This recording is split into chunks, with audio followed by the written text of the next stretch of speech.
lever closed, no guard, and at that temple peak area we're going to create our first guideline and drop it slightly as we approach the back of the ear. And yes, my clippers are zero gap, which I highly suggest you do as well. There's a link down below to a video where we walk you down the steps on how to zero gap your clippers. And in the back, I usually do drop most fades just to complement that occipital bone. I really think this goes well with most people.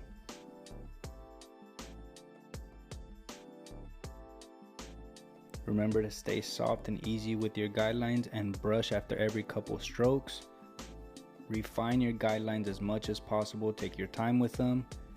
And on the opposite side, make sure you end up at that same temple peak area. You can always approach him and look at him from the front to make sure that they align so your fade is consistent throughout. Now for the second guideline, we're going to open our lever completely and take that up about 1 inch or so. And just make sure that you're running parallel to the one underneath it.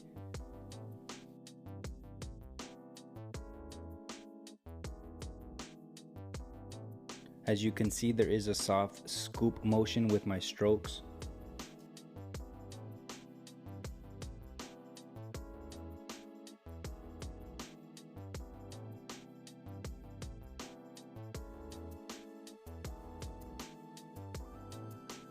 Now with my number 1 guard lever completely open, we're going to come in and set our third guideline, and again taking that up about 1 inch or so, making sure to run parallel to the one underneath it and take that all around the head.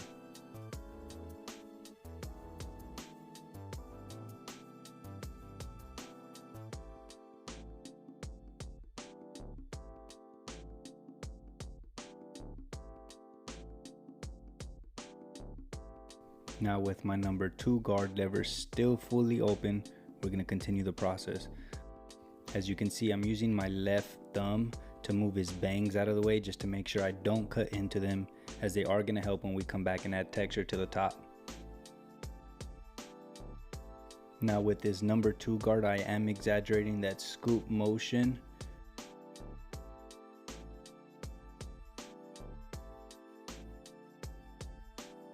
Now with my number 3 guard lever still fully open, we're going to continue just blending the sides to the top. I usually don't use anything higher than a number 4 guard, but in this case, since his sides were already short, the highest guard that I will be using is a number 3.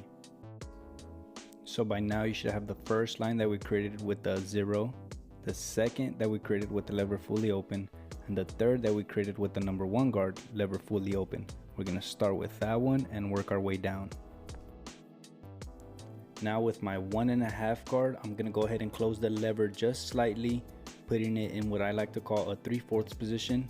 So like I said, we're going to attack that top guideline and work our way down using mainly the corners of the clipper now that I'm working my way down.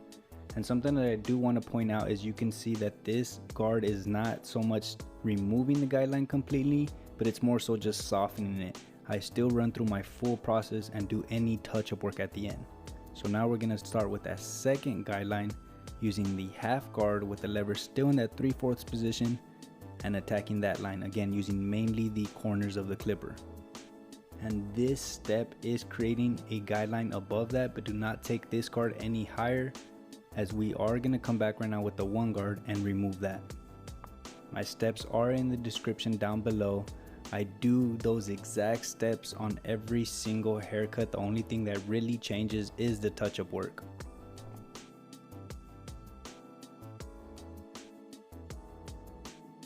Now to remove that guideline that the half guard created, we're going to use a number 1 guard still in that 3/4 position, again using mainly the corners of the clipper just so we don't push this step any higher.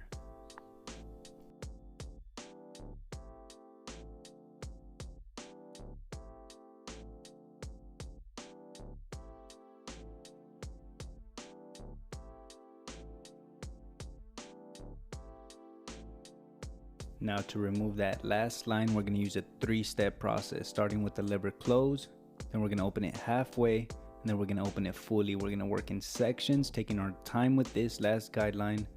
We're going to take each of those notches up just slightly. So here I'm starting with the lever close, taking it up just a bit. Now I'm going to put it halfway and take that just a bit.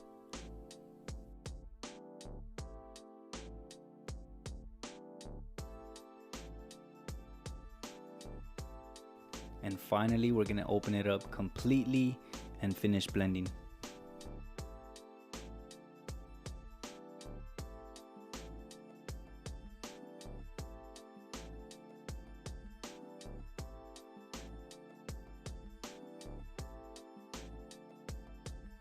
Now for the back section, I do break that down into 2 smaller sections. I don't know about y'all, but the back has always been the hardest for me to blend, so I take my time even more on the back side.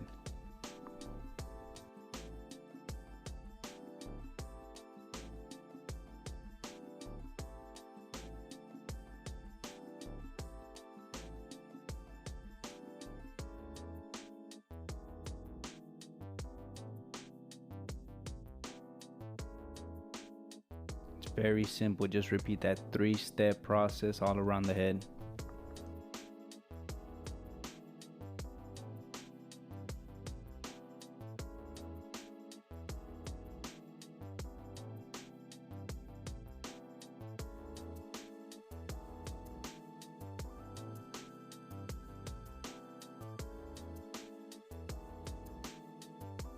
And all the tools and products that we use on this video are in the description down below, guys. Feel free to check those out.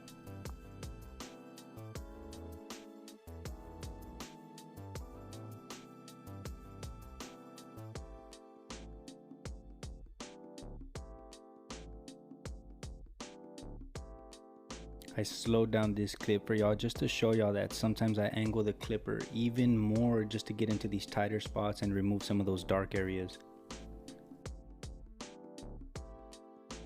Now with my half guard, I usually start with the lever fully open. I come back and do any touch-up work. And the touch-up work is gonna vary from client to client and even from one side of the head to the other side of the head. So this is not something that I can really say in stone and walk y'all through, as this just comes within time and developing that eye to see those details. Now I'm gonna use my trimmer in this direction just to get a lot closer to the scalp, and then go ahead and turn it around and finish blending that.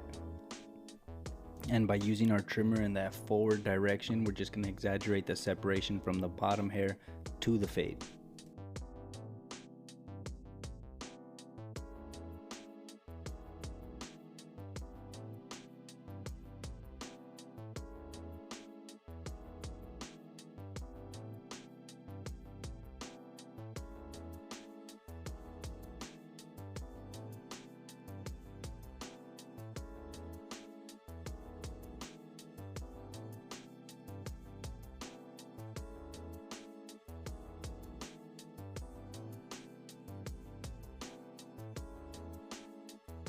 Now when you remove that bottom hair, there is going to be a faint line above it, and that's the guideline that we're going to use to know exactly how high up we're going to take that electric shaver. And like I said, that line was created by using our trimmer in that forward position.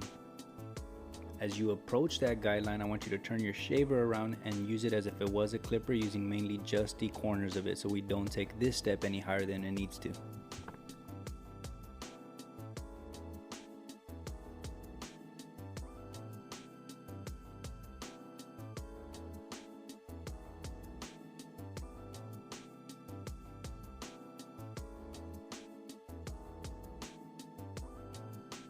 And I do recommend you use your blow dryer when you're dusting off your client, just to get them that much cleaner. Here I tried using my comb to get his bangs out of the way, but it wasn't working as well as I wanted it to, so I'm gonna go ahead and lightly dampen the hair and just clip the bangs out of the way. Starting in the center as usual, then we work our way to each side. And before I do work on the other side, I start from the center again just to kind of recalibrate and make sure that I am going in a straight as line as possible. And when it comes to most kids' hair, I do dry shave, just because for the most part it is just kind of peach fuzz.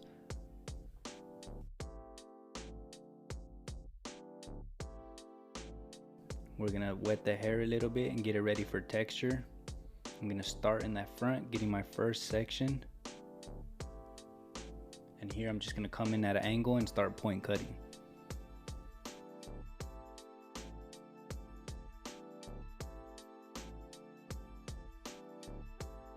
Working my way back in small sections And as you can see, I am grabbing the hair from the bottom, from the scalp basically, just to get deeper into that texture.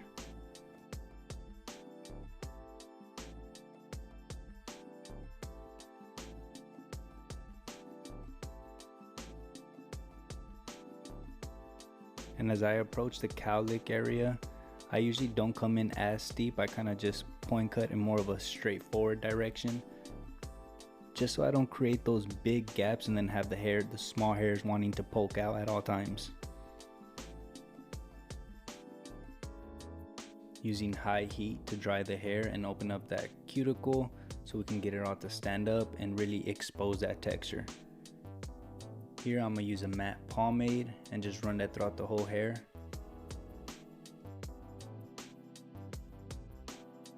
And after applying my product, I usually always step back and retouch up anything that I need to. And here I'm just adding a little bit of hair enhancements. Here's the before. And here's the after. A bald mid-fade, guys, with texture on top. I hope y'all enjoyed this tutorial. Let us know down in the comments below what y'all did or didn't like. As always, thank y'all for tuning in. Till next time.